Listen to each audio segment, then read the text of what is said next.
Hello and welcome to another Sneak Live show. I'm one of your hosts, Brian Clark, developer advocate here at Sneak, and we are excited for you to join us today. We have some fun and interesting stuff to talk about, and I'm excited to learn more about this URL confusion. I'm confused already. But let me bring on our co-host here with you for you today, and that is Kyle Swerro. Hey, Kyle, how's it going, man? Hey, how's it going, Brian? Going good, going good. So who do we have with us? Who are our wonderful guests that I think our viewers are going to be super excited for a chance to hear and interact with? Who do we have today? So today we have Noam Moshe, and he's a security researcher at Claroty on Team 82. And we also have Daniel Stenberg, who is the creator and maintainer of curl. Wow. All right, let's bring them on right now. Oh, there we go. Welcome. Thank you both for joining us. How are you? Hello, it's great to be here. I can see that Noam is muted. Yeah. Hello, guys. How are you? Good, good. Awesome. So, So, do you let's want get to both started. tell us a little bit about what you do currently? Yeah, sure, Daniel. Do you want to go first? Okay, yeah, sure. I created a cool tool called curl 24 years ago or so now, and I work on curl full time. I do curl support for companies who pays for it, and I maintain and develop the tool and library still every day as much as possible. I work for Wolf SSL, I could say as well. I'm a vulnerability researcher in Claroty. I mainly do vulnerability research and disclosure of vulnerabilities to third parties in the hopes of fixing them and showcasing some really cool vulnerabilities. Awesome. Excellent. Go ahead, Yeah, Kyle. Brian, do you have any questions for our guests about this URL confusion research that you want to ask? Yes, actually I do. So for folks that maybe are new to this, like myself, when I hear URL confusion, I think, maybe I went to sneak.io and I went to a URL that I thought was accurate. And then I get that 404 page. Is that URL confusion? Like I'm confused about what the URL is or like what? No, Daniel, help me out here. Like I'm complete noob.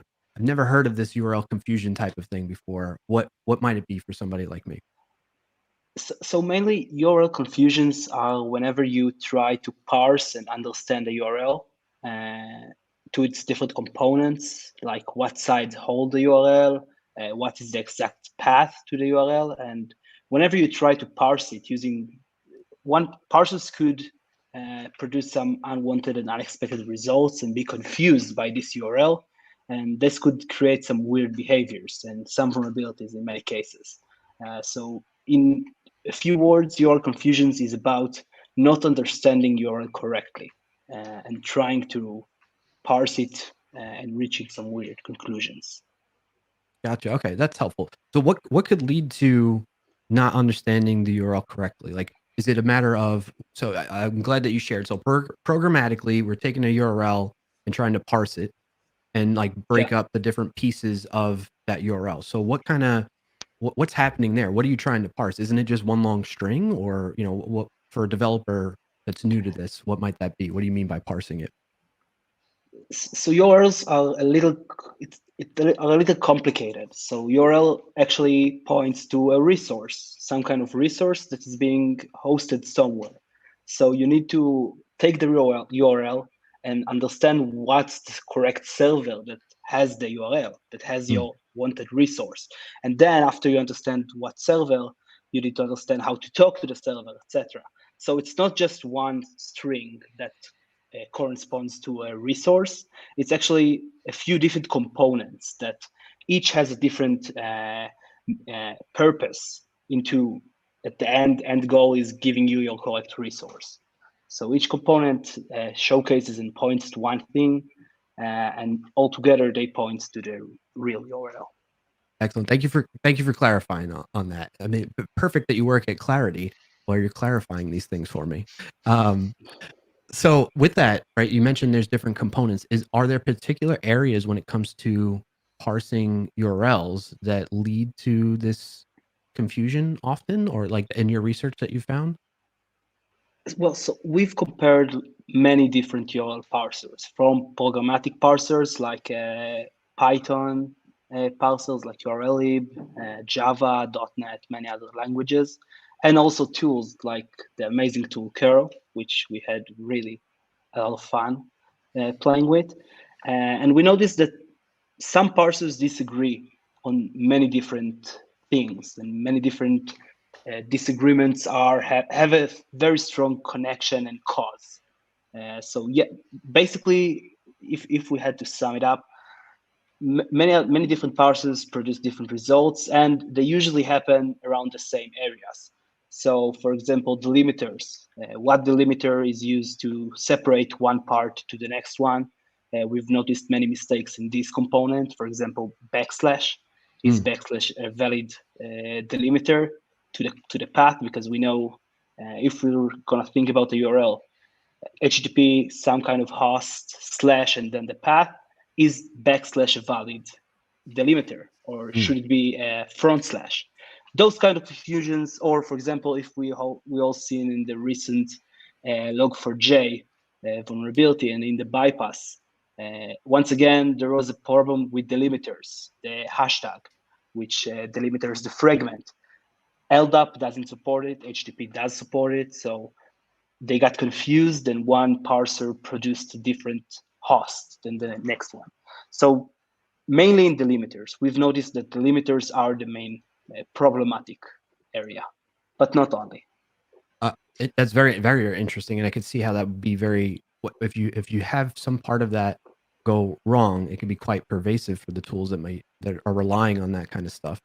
You bring up backslashes, and it sounds like maybe that's a little bit of a controversial topic. So I'm going to ask anyway: should backslashes be included in URLs?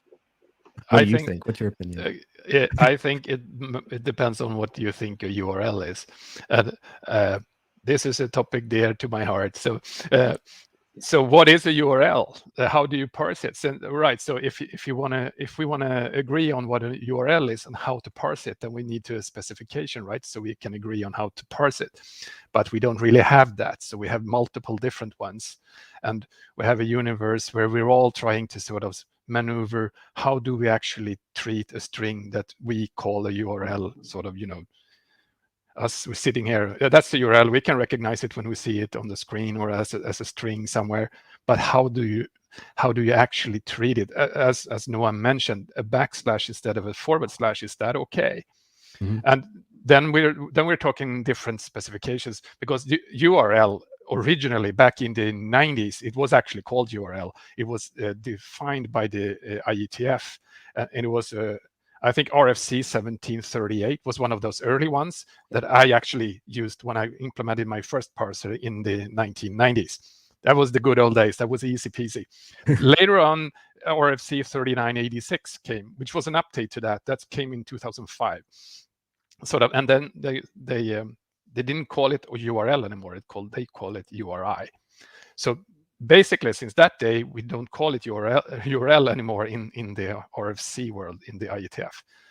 But so and then we parsed URLs according to that. But then after some time, and here I'm a little bit, I'm not into the specific details exactly when this happened, but then the browsers organized themselves in this community called WhatWG, the What Working Group, and they took upon themselves to develop a URL standard, bringing back the name URL again. So, and then since that time, they have developed their URL standard. So they being the WhatWG group, which is basically all the big browsers and a bunch of others, they treat URLs one way. Then there's a huge team of others who are still treating URLs as RFC 3986. But then since there's two groups then, so treating things differently, that sometimes there will be a URL that sort of maps just for one of those or the other. And then people try to, like in curl, we try to do some sort of middle way, because we know that the browsers support one kind of URL, but it's not really compatible with the old style. So we go some middle way in between. And I think that is also one of the reasons why everyone is somewhere either in that end or in that end, or somewhere in between in how you're supposed to handle URLs. Wow, thank you so much for taking us down that kind of the history of all that, Daniel. And it's amazing to hear that you like know the exact RFC numbers and everything like that. You also mentioned IETF. That's the Internet Engineering Task Force, right? If I recall Yes. correctly. Okay. Yeah. So that's an open standardization group, basically. Just and they're pretty much in control of and define protocol standards like IP, TCP, HTTP, HTTP2, HTTP3, and all of those sort of the protocol stuff. So they were in control of the URL up until 2000, after 2005 at some point, when the WG has sort of taken upon themselves. But I'm a little bit, I have a little bit of a dog in this hunt, so you shouldn't just trust me. You can read up about it. But what WG has then sort of taken care about URLs as far as URLs work in browsers, right? But URLs do a lot more than just work in browsers, because you can specify a bazillion other protocols and stuff apart from those protocols that browsers support. Like curl supports 26 different protocols that you can specify with a URL, and a browser supports 3. So there's a wide range of stuff you can do with URLs. For sure, which opens up a wide range of support things that you need to account for. And so you beat me to it, though. Actually, I was going to ask you, because I recall there being URI versus URL. Was there ever a point in time that you would have called the tool curry instead of curl? Because I think every time I used it, I would be kind of hungry instead. Well, actually, actually, I remember back in the day, actually, the question actually was brought up. Sort of, oh, now they don't call it URL anymore. What are we supposed to call the tool now when they switch from URL to URI? Should we call it URL? But no, we didn't really take that seriously. So no. And I mean, I don't think any human ever actually call it URI in daily talk. Yeah. We call it URL anyway. We've always called it URL. Even when they changed the name to URI, we still called it URL. And I think that is why they went back to call it URL in the WGG group as well. Excellent. So we keep mentioning curl. I know there are a lot of developers out there that know about it, probably at least used it once. But for anybody that maybe isn't familiar, what exactly, if you could sum up briefly, what does curl kind of provide and do for developers or anybody that might be using that tool? Well, curl, I would say curl is 2 parts. So curl is for most people know it as a command line tool for doing internet transfers, really, or that is, it's primarily known for HTTP and HTTPS. So uploading, downloading, fiddling with the protocols, whatever you want to do. It has hundreds of options and supports many protocols and many different things. So whatever you want to do, transfer data from a client side perspective. And there's also then the corresponding library, libcurl, that is a library component designed for applications to embed in their own products or devices or whatever. And that is used widely. I used to say that it is one of the most widely used components in the world. We're counting somewhere in the neighborhood of 10 billion installations. So it's everywhere. It's in your TVs, cars, computers, printers, servers, fridges, watches, and of course smartphones. And anything that is internet connected, you can pretty much assume it has a libcurl in there, or 2 or 3. Holy moly. I didn't realize it would be in so many different places that it might be used that I wasn't aware of. So I would love to pick your brain more about that, but I want to get back on topic of what URL confusion is. I think everybody, we got a baseline foundation in place of like understanding URLs, curl, and now let's dive deeper into URL confusion. For that, I'm going to hand over to Kyle to ask some questions to you both about that to help get us more acquainted with it. All right, so I'm really curious, as myself as a security practitioner, I would love to hear a little bit about how you went about this research. Daniel, I know you found something in libcurl that was really interesting. And yeah, just to give everyone an idea of how prolific libcurl is, if you have an internet connected coffee machine, it's probably using libcurl, and some people have probably messed with it. You can look that up. There's some really cool pieces that people have put out about hacking Wi-Fi coffee machines. So just as a security researcher myself, as a tech enthusiast, I'm really interested in just, how you went about this research. And anybody who wants to know more about this research, we are sharing the link out here for, I'll share it again, but I we got you do. covered. Oh, thank you. So, yep, you can learn more about, Daniel was talking about the history of the RFCs and why this is so complicated. It is really complicated over time. The standards have changed, and people, in projects have adopted in different ways, like not necessarily all following the same path. So, I'd really love to ask y'all, and Daniel, I'm curious from your perspective as the maintainer of curl, how you've adopted over time to these RFCs and these changing guidelines, and sort of how this fueled your research as well. Well, from my perspective of changing specification is, well, my point of view has always been that whatever we first supported, we should continue support. So therefore, it's always been important for me that whatever, if you wrote a command script, in 2001 and it used curl and it had a specific URL, you wrote it then, it should continue working. Whatever anyone thinks we should do with URLs, we should continue support that way we did it. We could clarify it, we could specify it better, so maybe some edge cases could have been sort of fallen out, but that has always been my primary goal, is to never leave any user behind just because someone has decided something else. And that's why I stick to changing as little as possible going forward when it comes to parsing URLs. But and that's why I always been a bit critical about the way the browsers have proceeded, because they didn't think that way. They more went with, we should unite everyone this way to do it. So they left behind a lot of different ways how to interpret and parse URLs, and then sort of left it behind and said we should do it this way instead. But I could never switch to that way, because that would mean me dropping a lot of users who are using and depending on the old way to specify them. So I've always felt a little bit that, which way do I go? But still the browser's way of handling URLs, they have introduced new ways that is then getting popular, because when the browsers support them, that people will use those ways to specify URLs in the wild. You write your scripts in servers, you end up with a URL that uses 4 slashes, you're using white space in the URLs, or you do other funny things that weren't included in the original spec, so curl didn't support it. But now people are starting to use it. And then, of course, what do I do in curl? I slowly adapt to that, right? I have to support, oh, right, you can use 4 slashes. Okay, sure, curl can support 4 slashes too. Well, actually can only support 3 slashes. But anyway, Yeah, that kind of, yeah, 1, 2, or 3.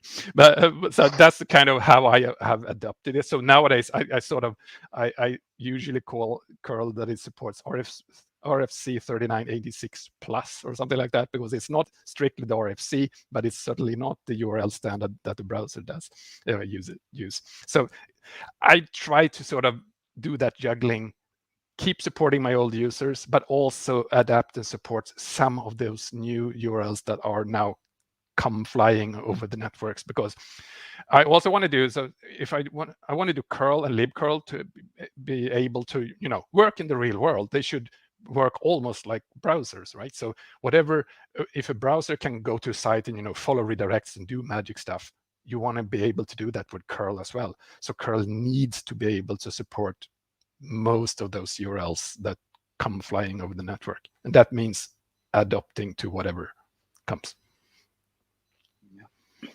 In terms of backward compatibility, you can see in almost all parsers that if they were written in 1995 or whenever the formal RFC was written, they always want to keep this code and want to be compatible with whoever wrote code in those years, and they cannot change it. So we see many parsers that aren't even compatible with current RFC because they've been written prior and they don't want to change, because they want that whoever wrote code using their code in the early 2000s could still use the same code without any changes.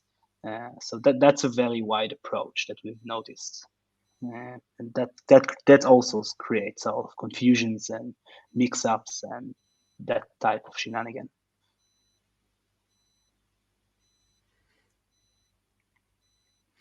And I would say that one of the exactly like the research shows, that one of the most obvious ways how you can get URL parser confusion is when you get a parser that is more of the old style mixed with a parser more in the new style. So those are sort of the edge cases of parsers, and if you go with one parsers of each family, you can be certain that you will find flaws, exactly like they found here in the research.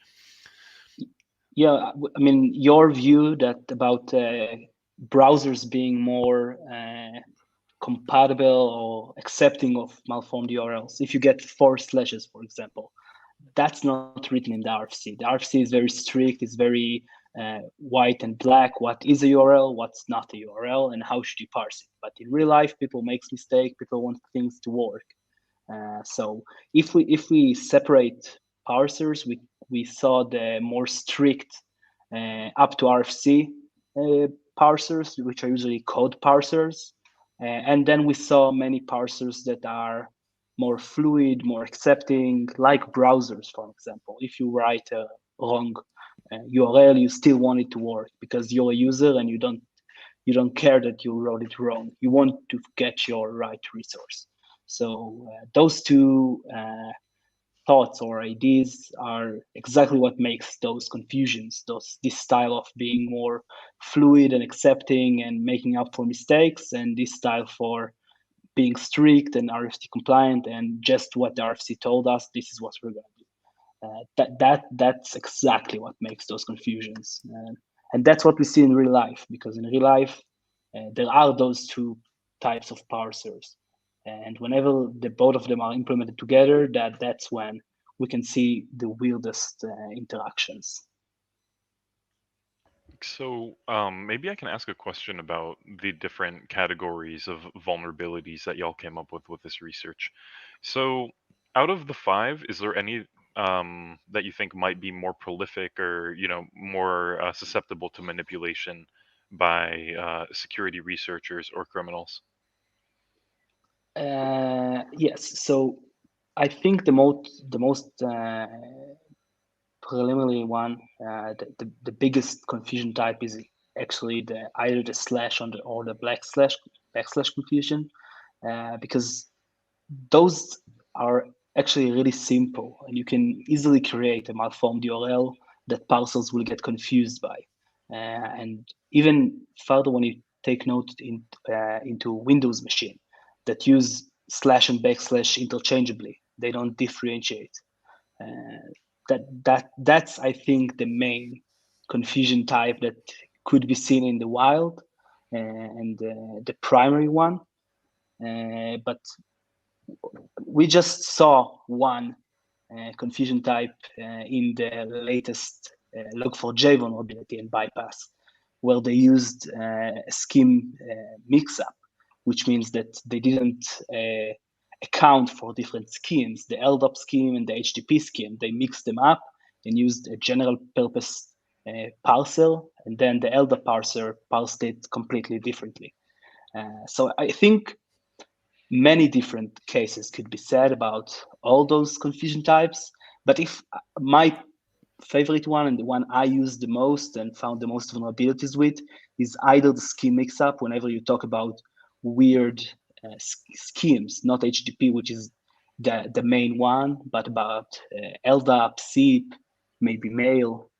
Whenever you talk about these schemes and try to parse them with a regular URL parser, you can see many confusions, and of course, any delimiter that is not parsed correctly, be it slash, backslash, hashtag, @, any, actually.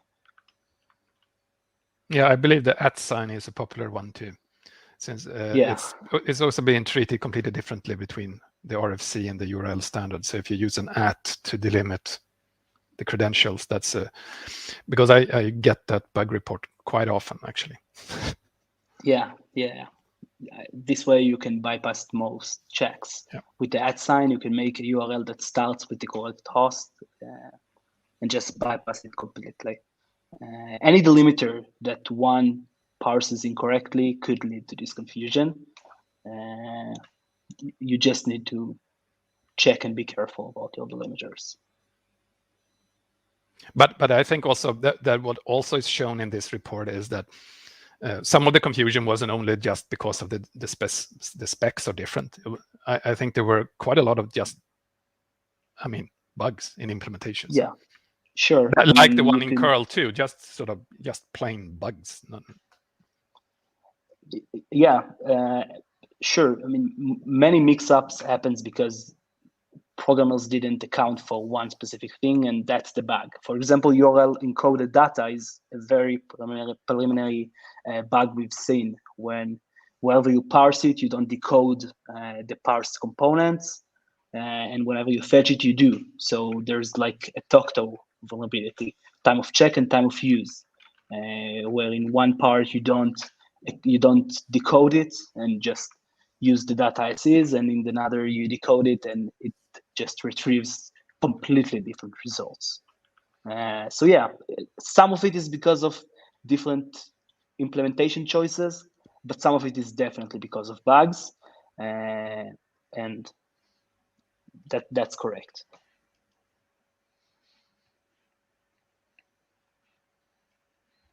Awesome. So yeah, I think that really answers my question. So thank you both very much for that. So I'd say and there's a huge list, folks. So take a look at the summary in the Claroty research URL, because that blog, there's actually like a long list, and you can basically see everything there. You can understand like the URL syntax better. But as far as, and you can actually see the entire timeline of like all these RFC proposals. So you can see the example that Noam was talking about regarding log4j. So I'd say procedurally, right? I'm really interested, Noam, about how you went about doing this research, right? So how you went about, finding these defects, categorizing these categories, if that makes sense.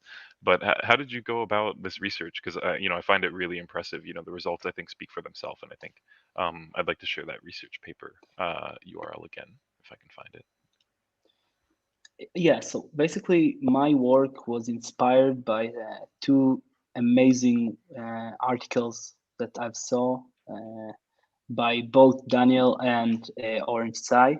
I've seen Orange presentation about URL parsers in 2017, and then 5 years went by, and I said, "Hey, what changed?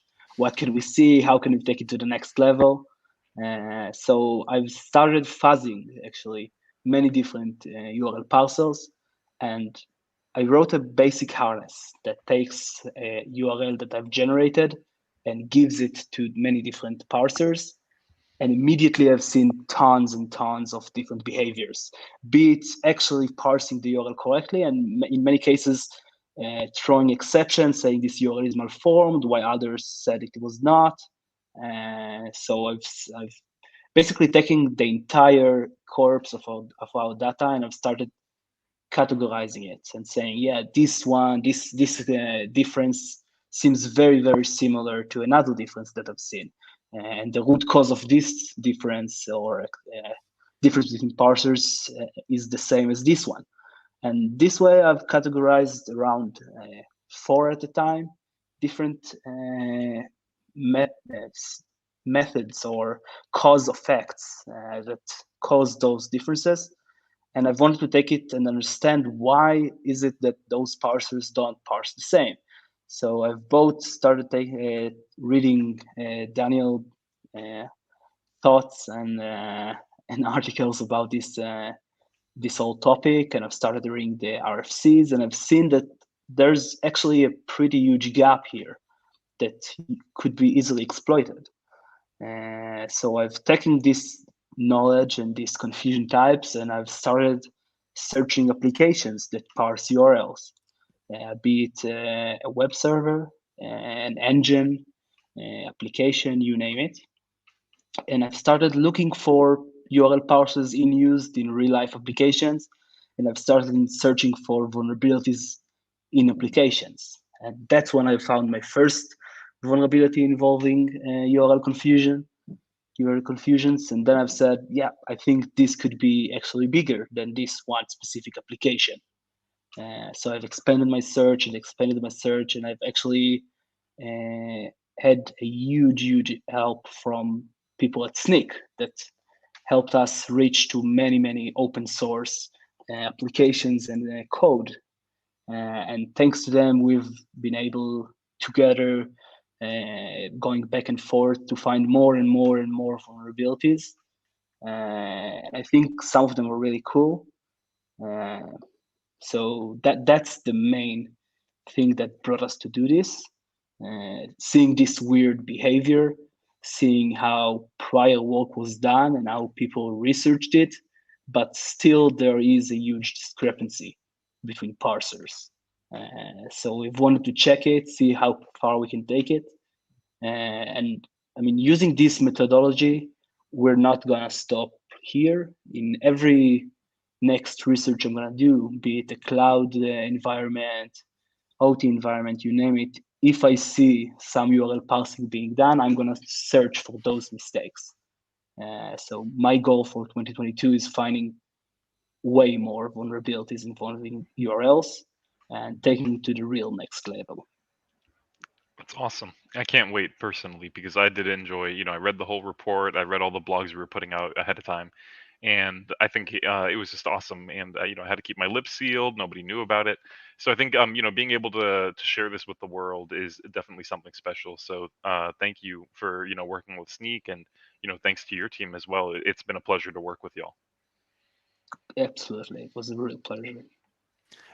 I think there's going to be room for a lot of more of these problems to be found going forward, because as you start to realize that we're using URLs everywhere and we're passing that URL and through different layers of software too. Usually, especially when you switch between different languages and stuff, then you can be sure that you're going to use different parsers. So if you parse in a URL somewhere and you assume it to get the same result in different layers of your stack, I wouldn't be so sure that it's actually going to be like that. So exactly as Noam says, I think he has started to scratch on the surface, or actually, or people have done that, as he said. Orange Side did that in 2017, and I still, there's a lot of more scratching to do. There's going to be more to discover in this regard. Yeah, I think there's not enough spotlight and looking for these specific vulnerabilities, and I'm at blame too. Whenever I search for vulnerabilities and bugs, in the past, I prior knowledge, I didn't usually search for this type of vulnerabilities. But I think, especially just like you said, Daniel, and now whenever we talk about many microservices and many languages and many processes communicating with URLs, I think now the number of bugs that could be introduced from this exact issue is rising tremendously. And if researchers and programmers would be more keen to this type of vulnerabilities and this type of confusions, I think many bugs could be fixed and vulnerabilities could be patched even before they are exploited. Yeah, for sure. I think you hit it spot on in that a lot of folks, like myself included, that's why I'm saying, like, hit it spot on, that I prior to all this, before this session, I had not heard of the term URL confusion before, honestly. So it's definitely opened up my eyes to this area of security and just development, even, to be aware of.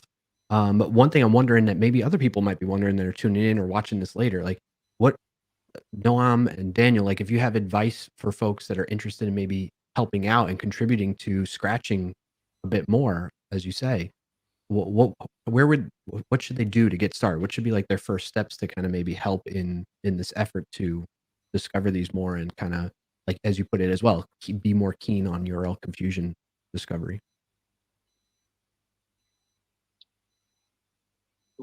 I think the first thing you should do is know what parsers are in use and understand them. If, for example, my business logic requires a backend parser, then maybe a fetcher, I should be aware that I'm using two parsers and understand each parser's behavior and how he accepts, interprets, what kind of behavior does he use? Is he more lenient or more strict?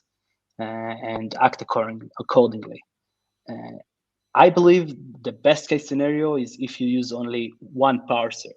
And I think the libcurl project is just that in a nutshell, because you can use one parser for both parsing and fetching. And this solves a lot of confusions. So I would say the best thing you can do, of course, there are many other things, but the most important one is knowing what parsers do you use and how they behave. And I'm sure Daniel, as a man who writes parsers, could agree. Yeah. Oh, yeah. And I think when as a direct response actually to that report in 2017, we introduced that API in libcurl to enable applications to do exactly like that. So before that point in time, we didn't have a parser API. We just had to pass a URL to curl and it would transfer that. But that would lead to applications providing their own parser and then passing a URL to curl. So we would sort of lure them into that using multiple parsers. And then that was one of the reasons why we introduced that public API parser. So now an application using libcurl can use the libcurl parser all the way if they want to. And I wanted to say that more, if you're looking for problems, multiple parsers are the key to finding problems. And especially if you're using that parser to, your blacklist or whitelist stuff, depending on a parser, and then pass on the URL. It was fine, pass it on. And then another parser takes care of it. And it might not treat it the same way. So that blacklisting, whitelisting thing, it doesn't really work when you switch parsers. So really what you want to do is go to one parser, but in this world and day and age, as Noam just said, microservices, different languages, different frameworks, you're not going to get away with just one parser because you're going to have multiple parsers all over. Even if you want to go to one parser, that's the best way. And as I think the second best is to just split it up in components and not use URLs at all. I mean, extract the host name and use the host name, pass on the host name instead of the full URL. Because now you have the host name, pass it on as a host name instead of a full URL. But that might not be that easy either. So depending on your frameworks, they might already work with URL and then you're stuck with that. Gotcha. Go ahead, I think another important thing is canonizing your URL, because all confusions happen whenever you pass a malformed, non-canonical, very weird URL. It's not your run-of-the-mill URL that you and me type. It's a specially crafted URL that is meant to trick your parser. So my advice, after understanding it and looking out for the shortcoming of your parser, is to canonize it before parsing it. So this way, you transform any malformities, you transform anything that could trick the parser, and that's another great way into making sure that your URL is good. A very good point, I think. Yeah. So in that same vein, so that you got me thinking now with that, is there, as from a developer's perspective, is there a way or like a set list of those malicious URLs that you're talking about that we can maybe test it against and see, and that kind of stuff, that for anybody that and for even regression tests, right? So maybe you already know you have your parser set up to work that way. Is there like a centralized where everybody's come together and said, here's all the stuff that we've seen so far, make sure your parser handles this properly? Yeah, so we've actually compared different parsers against specific URLs, just like you've said, and we've shown the differences. And we actually recommend developers to look at this comparison and look at these confusion types and the example that we've shown, and actually search for them and make sure they are in your tests and you are aware of them. So like we've talked about backslashes, slashes, those examples we've shown in our article. And I think that's right. You should use them in your regression tests. And actually, one platform that I've seen that really accounts for malformed URLs and really accounts very good is Django. Django actually accounts for all of those malformities, or many of those that we've seen, and checks specifically for those, for many confusions. So it transforms and checks the URL one time in its regular form, one time when it flips the backslashes to slashes, and it wipes any non-printable characters or space characters, and it looks for missing host, missing scheme, and stuff like that. So I think you really can take our confusion and make tests for them explicitly, and this way you can secure better. Because while there are many confusions, those represent most of them and represent them in a generic form. So even if you do a minor difference, it's still the root cause is the same. Many slashes, backslashes, be it a different scheme, missing a scheme. That's great to hear about Django too. I was already a fan of Django, and now even more so. I feel good about using that. I'd be remiss if we didn't at least catch some of the comments and questions that are coming up in the chat room. So let's take a moment to recognize some of the folks there. In terms of the question I was asking before, Icing respond. It was about what can people do that are new to this, that are learning about it, to help in that space. And Icing said, rule number 1: do not write your own URL parser. So thank you for that, Icing. I think that is very accurate and good advice. Yes. Very good. Very good. Also, I noticed that we have Seth who joined us, said, hello, maintainer of the URL lib 3 here. Excited to watch this back and see what I missed from the live stream. So thank you so much for joining us, Seth. And very cool to have you. Anything else? Let me see. I thought I saw something good from Jim as well, really quick. One spec would be helpful too, in terms of the question about helping with the confusion issues that are going on, if there was one spec. So thank you for that as well, Jim. I'll put that on there really quick. Thank you for your comment. I think we all would like one spec, but as I have blogged about it, it's not gonna happen anytime soon. Do you still have hopes though, Daniel? Well, I'm an optimist. I always have hope for everything is to turn out good in the end, but I think we're going to have to be patient for this one. Okay, fair enough. Fair enough. Kyle? Yeah, I think everything that has been said here and more can be found in the Claroty white paper. Actually, not everything, of course. A lot of this is very unique and obviously not encompassed in there. So like, thank you for both sharing your unique experience with this. I'm really curious as to like, do you see maybe more categories of URL confusion in the future? Do you think that we'll just understand these categories in different ways? Like, as far as the components of the URL have changed a bit, but not so much recently, right? So, what do you think the future of URL-based vulnerabilities look like? Do you have any maybe foresight regarding that? Well, I see. First of all, I'm really waiting to see how people can use this and what kind of cool stuff they can find using this. I think that our confusion types represent the majority of cases and differentiates differences between URL parsings. And even if they're not exactly the same, for example, if you don't use a backslash, you use a question mark or an @ sign, they still represent the ID behind it, about delimiters and stuff like that. So I hope people will do further research about it. And the way I see it, you can really use this to find some amazing stuff.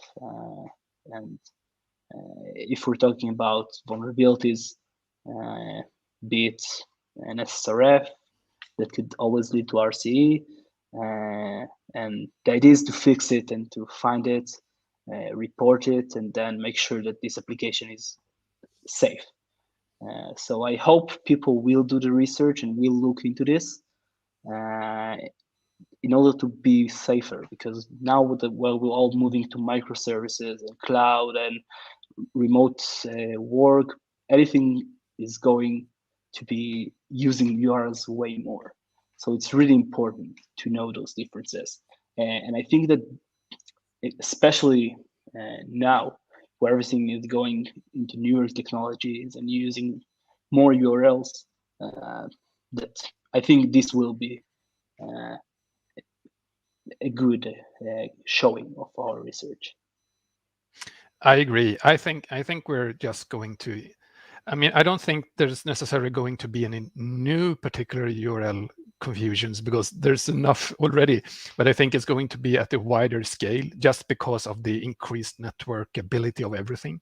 So as everything is going networked more and more and more and more. So we're going to do more URLs in all those tiny devices as well. So there's going to be an increased sort of possibility, if you spin it positively, to do these fun tricks on more devices, even in your toothbrush or your microwave oven. They're going to have these problems as well going forward.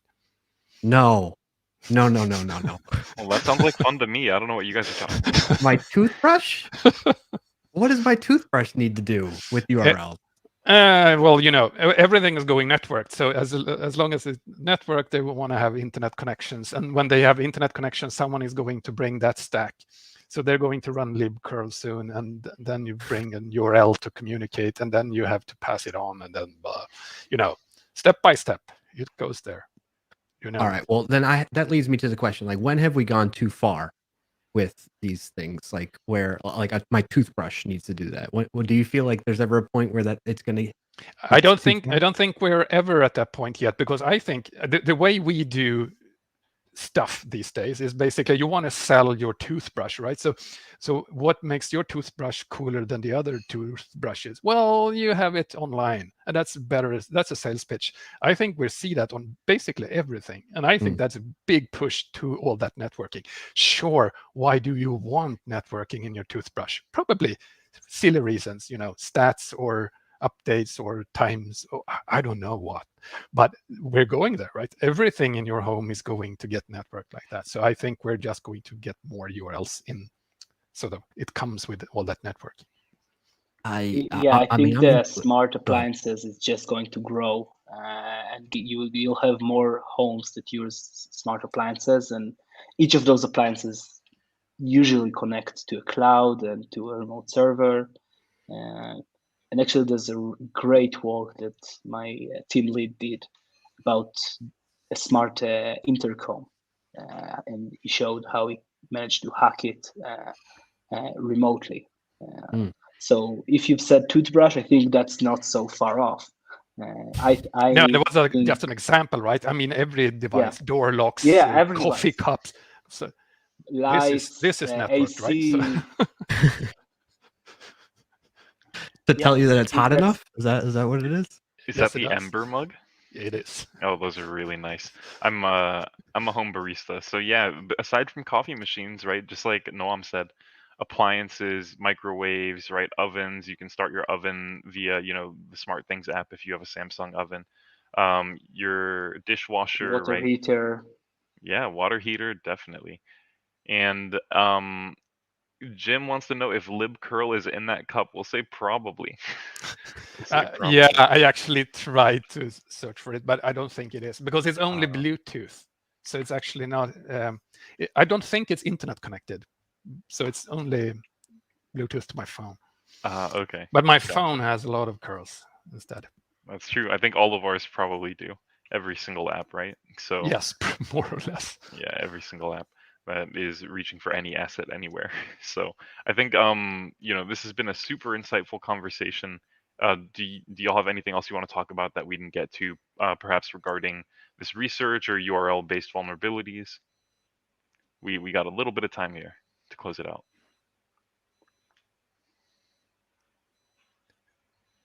I'm good. I was impressed to see that many names on the research, Noam. How did you? You were a lot of people. Did you do most of the stuff? So it was a joint write from both me and my team lead and the people at SNCC. So we've combined forces with the basic and the main idea, and we wanted to go wider. We wanted to check more parsers, to find more vulnerabilities, to have a bigger impact. And I think that both of us together did manage to do it. Because at the end of the day, we want people to be aware of those parsers and of those risks. And the wider compression we do, we can showcase it better. So did you get to test all the parsers you wanted, or did you leave out any good parsers for the rest of the people out there to test? So we didn't test all the parsers. We've created a pretty good testing environment to test as many parsers as we want. But I think the real life interesting thing to do is not test parsers directly, but implementation of how people use their parsers in the applications.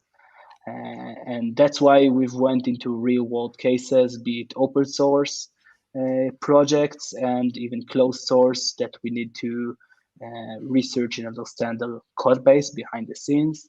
And I think that the research is really, really interesting, but the real interesting stuff is to see how it can be combined and used in real life.